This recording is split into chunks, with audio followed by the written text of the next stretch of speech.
नमस्कार, good morning, जोहार। झारखंडी Hindi news में आपका स्वागत है। झारखंड की तमाम छोटी बड़ी खबर जानने के लिए चैनल को सब्सक्राइब, वीडियो को लाइक और झारखंड के आप किस जिले से वीडियो को देख रहे हैं या कमेंट में जरूर लिखें। चलिए जानते हैं आज की पहली और बड़ी खबर। किसानों को बड़ा झटका, सरकार ने बदला नियम, 50% फार्मर के खाते में नहीं आएगी अगली किस्त। किसानों के लिए भारत सरकार की ओर से कई तरह की योजनाओं का संचालन किया जा रहा है। इन योजनाओं के जरिए किसानों को अग्रिम पंक्ति में लाना, इसके साथ ही उनको आर्थिक लाभ पहुंचाना भी है। इसी कड़ी में सरकार की ओर से खास योजना, जिसका नाम प्रधानमंत्री किसान सम्मान निधि योजना है, शुरू की गई है। इस योजना के जरिए किसानों के खाते में 6,000 रुपये की राशि जमा की जाती है। ये राशि 3 अलग अलग किस्तों में जमा की जाती है, लेकिन इसको लेकर एक बड़ा अपडेट सामने आया है। पीएम किसान सम्मान निधि योजना में सरकार की ओर से कुछ नियमों में बदलाव किया गया है। इसके तहत अब सिर्फ उन किसानों को ही योजना का लाभ दिया जाएगा जिसके नाम पर जमीन दर्ज है या रजिस्टर्ड है। किसानों के लिए सरकार की ओर से खास निर्देश जारी किए गए हैं। इसके तहत उन किसानों को सम्मान निधि की राशि का लाभ नहीं मिलेगा जिनके अपने नाम पर कोई जमीन दर्ज नहीं है, यानी भूमि मालिक ही इस योजना का लाभ ले सकेंगे। इसके साथ ही सरकार की ओर से एक बड़ा अपडेट दिया गया है। इसके मुताबिक जिन कृषकों के नाम जमीन नहीं है, उन्हें 1 जनवरी 2025 से पात्र नहीं माना जाएगा, यानी उसका नाम अगली किस्त की जो लिस्ट जारी होगी उससे हटा दिया जाएगा। झारखंड में 1 जनवरी को मौसम बिगड़ने का अलर्ट, लोगों से सावधान रहने की अपील। झारखंड में उत्तर पश्चिम दिशा से आ रही ठंडी हवा ने राजधानी रांची समेत आसपास के जिलों का तापमान गिरा दिया है।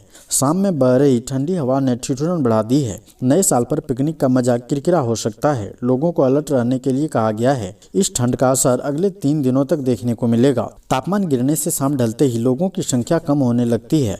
उत्तर पश्चिम दिशा से आ रही ठंडी हवा के कारण आने वाले दिनों में न्यूनतम तापमान में 5 डिग्री सेल्सियस तक की गिरावट होने की उम्मीद है।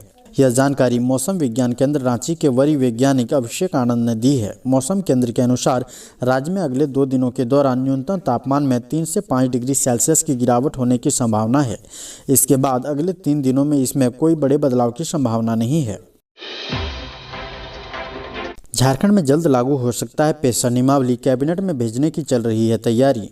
झारखंड में पेशा नियमावली जल्द लागू हो सकता है। जानकारी के अनुसार अब इसे कैबिनेट में भेजने की तैयारी चल रही है। राज्य के महाधिवक्ता से भी सलाह ली जा चुकी है और अब इसे अंतिम रूप दिया जा रहा है। पंचायती राज विभाग के निदेशक निशा उरांव ने इसकी जानकारी दे दी है।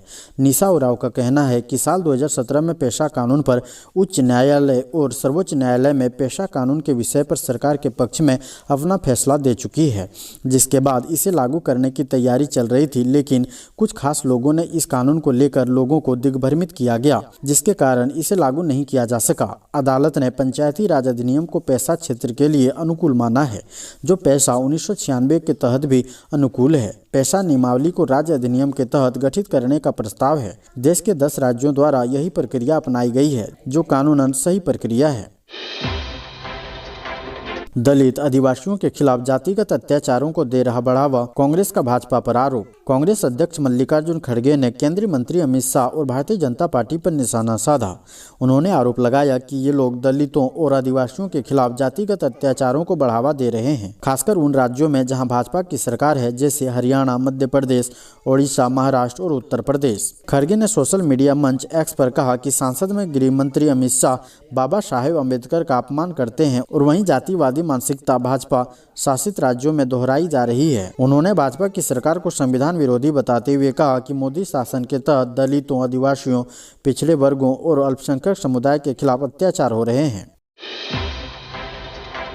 झारखंड के गुमला में नाबालिग छात्रा के साथ गैंगरेप, किसी तरह भागी सहेली, दबोचे गए 3 दरिंदे। झारखंड के गुमला में जारी थाना क्षेत्र में नाबालिग छात्रा के साथ 3 युवकों ने सामूहिक दुष्कर्म किया। सूचना मिलने के बाद पुलिस ने त्वरित कार्रवाई करते हुए तीनों आरोपी युवकों को गिरफ्तार कर जेल भेज दिया है। आरोपी 19 वर्षीय अनूप बेग, 20 वर्षीय अनिल बेग और 22 वर्षीय रोबिन लकड़ा जारी आमगांव के रहने वाले हैं। अनूप और अनिल सगे भाई हैं। पीड़िता के बयान पर पोक्सो एक्ट के तहत नामजद केस दर्ज किया गया है। धनबाद की राजनीति में वापसी को तैयार रघुवर दास। हाल ही में ओडिशा के राज्यपाल पद से इस्तीफा देने वाले रघुवर दास विधानसभा चुनाव में भारतीय जनता पार्टी की करारी हार के बाद झारखंड की राजनीति में वापसी करने के लिए पूरी तरह तैयार है। पूरी संभावना है कि झारखंड के पूर्व मुख्यमंत्री एक सप्ताह के भीतर भाजपा में फिर से शामिल हो जाएंगे। पार्टी सूत्रों ने यह भी कहा है कि उन्हें पार्टी में सम्मानजनक पद मिलेगा। राज्य की राजनीति में उनकी वापसी झारखंड भाजपा अध्यक्ष बाबूलाल मरांडी के लिए भी खतरे की घंटी मानी जा रही है, जो झारखंड मुक्ति मोर्चा के नेतृत्व वाले भारतीय जनता पार्टी के बड़े बहुमत से सरकार बनाने के बाद भी पार्टी के लिए वंचित सीटें हासिल करने में विफल रहे। झारखंड फतह के बाद अब बिहार में चुनाव लड़ने को तैयार जेएमएम 12 सीटों पर ठोकेगी दावा। झारखंड विधानसभा में शानदार परफॉर्मेंस के बाद अब झारखंड मुक्ति मोर्चा पार्टी पड़ोसी राज्य बिहार में भी अपने झंडे को बुलंद करने के लिए बिहार के सीमावर्ती क्षेत्र के 12 विधानसभा सीटों पर चुनाव लड़ने का दावा कर रही है। झारखंड मुक्ति मोर्चा की तरफ से यह कहा जा रहा है कि झारखंड और बिहार सीमावर्ती इलाकों में उनकी पार्टी का मजबूत जनाधार है, इसलिए झामुमो बिहार के 12 विधानसभा सीटों पर गठबंधन के तहत चुनाव लड़ने को लेकर दावा ठोक दिया है। झारखंड में हाल ही में विधानसभा चुनाव संपन्न हुआ है, जहां 56 सीटों के साथ प्रचंड बहुमत के साथ हेमंत सोरेन के नेतृत्व में गठबंधन सरकार की दोबारा से सत्ता में वापसी हुई है। जबकि साल 2025 में बिहार में विधानसभा का चुनाव होना है, इसे लेकर अभी से ही राजनीतिक पारा चढ़ा हुआ है। इस बार गठबंधन के तहत झारखंड मुक्ति मोर्चा भी बिहार के 12 विधानसभा सीटों पर चुनाव लड़ने की तैयारी में जुट गया है। बाबूलाल मरांडी बोले, झारखंड में बेरोजगारी आसमान छू रही। भारतीय जनता पार्टी के प्रदेश अध्यक्ष और पूर्व मुख्यमंत्री बाबूलाल मरांडी ने मुख्यमंत्री हेमंत सोरेन पर निशाना साधा। उन्होंने सोशल मीडिया एक्स पर ट्वीट कर कहा है कि झारखंड में बेरोजगारी आसमान छू रही है। बेरोजगारी कम करने के लिए मुख्यमंत्री रोजगार सृजन योजना की शुरुआत की गई थी, लेकिन यह योजना केवल कागजों पर ही सीमित रह गई है। मरांडी ने कहा कि वित्तीय वर्ष 2024-25 में गिरिडीह जिले के 416 लोगों ने बेरोजगार के लिए आवेदन किया, लेकिन एक भी व्यक्ति को ऋण स्वीकृत नहीं हुआ। उन्होंने मुख्यमंत्री को संबोधित करते हुए कहा कि सिर्फ कागजी घोषणाओं से जनता का पेट नहीं भरता। वादे करना आसान है, लेकिन असली चुनौती उन्हें धरातल पर लागू करना है। साथ ही कहा कि राज्य के लाखों युवा बेरोजगारी का दंश झेल रहे हैं। अपनी घोषणाओं को कागजों से बाहर निकालकर रोजगार के पर्याप्त अवसर सृजित करिए। ऊंचाई से रेल लाइन पर अचानक गिरी हाईवा, पटरी पर 4 घंटे तक मची रही अफरा तफरी, टला बड़ा हादसा। चक्रधरपुर रेल मंडल के अंतर्गत आने वाले बांसपानी रेलवे स्टेशन के समीप हाईवा ऊंचाई से सीधे रेल लाइन के ऊपर जा गिरी। इस हादसे में ड्राइवर गंभीर रूप से घायल हो गया। उसे इलाज के लिए जोड़ा टिस्को अस्पताल में भर्ती कराया गया। इस हादसे के कारण मालगाड़ियों का परिचालन बांसपानी जरूली रेल खंड में 4 घंटे बाधित भी रहा। बताया जा रहा है कि घटना स्थल के बगल में रेल लाइन की थोड़ी ऊंचाई से एक सड़क मार्ग गुजरती है। उसी सड़क से एक हाईवा गुजर रही थी। इस बीच हाईवा चालक का नियंत्रण टूट गया, जिसके कारण हाईवा दिशा भटक गई और सड़क किनारे ढलान पर चली गई। जब तक हाईवा चालक वाहन को नियंत्रित करता, तब तक हाईवा नीचे रेल लाइन पर जा गिरी। इस हादसे के बाद स्टेशन में ट्रेनों का परिचालन रोक दिया गया था।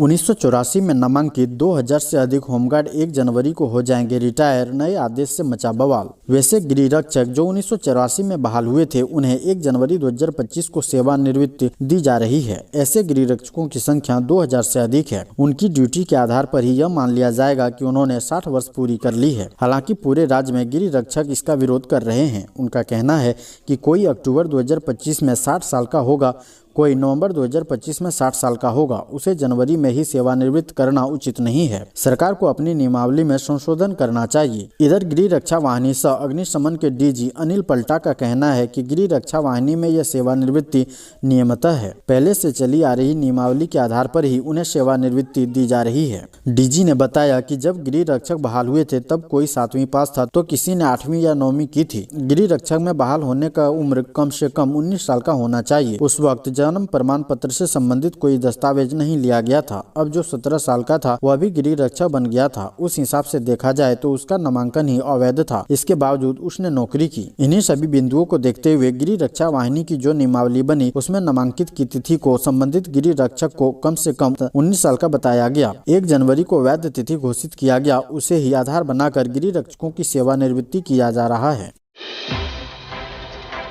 झारखंड में गोभी 2 रुपये किलो, निराश किसान ने ट्रैक्टर से फसल को रौंदा। किसान दिन रात कड़ी मेहनत कर अपने खेतों में फसल करते हैं, लेकिन झारखंड के किसान आज अपनी मेहनत पर ही पानी फेर दे रहे हैं। इसकी बड़ी वजह है कि उन्हें अपना लागत मूल्य भी नहीं मिल पा रहा है, जिससे वे निराश हैं। ग्रामीण इलाकों के बाजार में फूलगोभी और पत्ता गोभी 2 रुपये किलो मिल रहा है, वहीं शहरी क्षेत्रों में गोभी 10 रुपये किलो बिक रही है। इसलिए अब किसान अपने खेतों पर ट्रैक्टर चलाने को विवश हैं। रामगढ़ जिले के चितरपुर प्रखंड क्षेत्र के बड़की पोना गांव के किसान राधे श्याम मोहतो ने अपनी 1 एकड़ जमीन में लगी पत्ता गोभी की फसल पर ट्रैक्टर चलाकर उसे रौंद दिया। 2 दिन पहले गोला में भी किसान ने इसी तरह फूलगोभी की तैयार फसल पर ट्रैक्टर चला दिया था। किसानों का कहना है कि खेत से तोड़कर फसल को बाजार तक लाने में जो खर्च आ रहा है, उसकी कीमत भी उन्हें नहीं मिल पा रही है।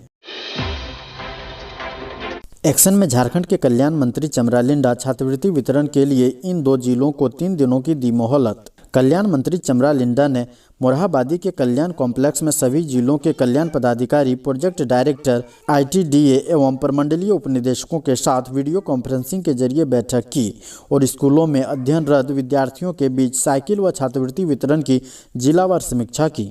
इस दौरान वे एक्शन में दिखे। उन्होंने रामगढ़ एवं कोडरमा जिले में प्री मैट्रिक छात्रवृत्ति वितरण मामले में नाराजगी जताई और रामगढ़ एवं कोडरमा जिले के कल्याण पदाधिकारी को अगले 3 दिनों के भीतर छात्रवृत्ति वितरण का निर्देश दिया। छात्रवृत्ति वितरण में प्रगति नहीं होने की स्थिति में संबंधित पदाधिकारियों का जनवरी महीने का वेतन रोकें। उन्होंने कहा कि छात्रवृत्ति वितरण मामले में जो पदाधिकारी कोताही बरतेंगे, उनके खिलाफ कार्रवाई की जाएगी।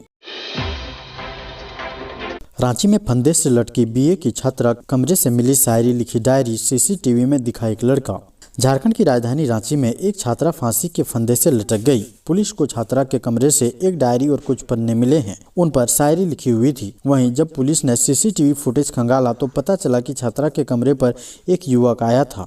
वह काफी समय बाद कमरे से गया। छात्रा के पिता का कहना है कि उनकी बेटी प्रताड़ना से तंग आकर आत्महत्या की है। यह चुटिया थाना क्षेत्र के कृष्णापुरी रोड नंबर 11 की घटना है। जानकारी के मुताबिक BA की छात्रा रिमझिम कुमारी ने पंखे से बने फंदा पर झूलकर जीवन लीला समाप्त कर ली। छात्रा चुटिया में किराए के मकान में भाई के साथ रहकर पढ़ाई करती थी। वह खलारी के डकरा सुभाष नगर की रहने वाली थी। झारखंड बोर्ड के मैट्रिक इंटर की परीक्षार्थी ध्यान दें, परीक्षा से जुड़े नए अपडेट आए सामने। झारखंड बोर्ड परीक्षा से जुड़े नए अपडेट सामने आए हैं। दरअसल झारखंड एकेडमिक काउंसिल के मुताबिक मैट्रिक व इंटरमीडिएट की परीक्षा को लेकर सोमवार तक करीब 7 लाख आवेदन आ चुके हैं। इसमें से 4 लाख मैट्रिक और 3 लाख इंटरमीडिएट के परीक्षार्थी हैं। मालूम हो कि 11 फरवरी से जैक मैट्रिक इंटर की बोर्ड परीक्षा शुरू हो रही है। जैक अध्यक्ष अनिल कुमार मोहतो ने बताया कि परीक्षा की पूरी तैयारी कर ली गई है। यह परीक्षा 3 मार्च तक चलेगी। 10वीं की परीक्षा पहली पाली में सुबह 9:45 से होगी, जबकि 12वीं की परीक्षा दूसरी पाली में दोपहर 2 बजे से होगी। जैक अध्यक्ष ने बताया कि 80 स्कूलों को स्कूल ऑफ एक्सीलेंस के रूप में चुना जा चुका है। इसके बाद उन स्कूलों में CBI के तर्ज पर शिक्षा मिलने लगी है। इससे इस साल मैट्रिक में कुछ बच्चों की संख्या कम हो सकती है। मालूम हो कि अगले 2 वर्ष में उत्कृष्ट विद्यालयों की संख्या 160 तक करनी है। जैक के अनुसार मैट्रिक व बोर्ड परीक्षा के लिए पूरे राज्य में लगभग 1800 परीक्षा केंद्र बनाए जाएंगे, जिसकी तैयारी जनवरी तक कर ली जाएगी।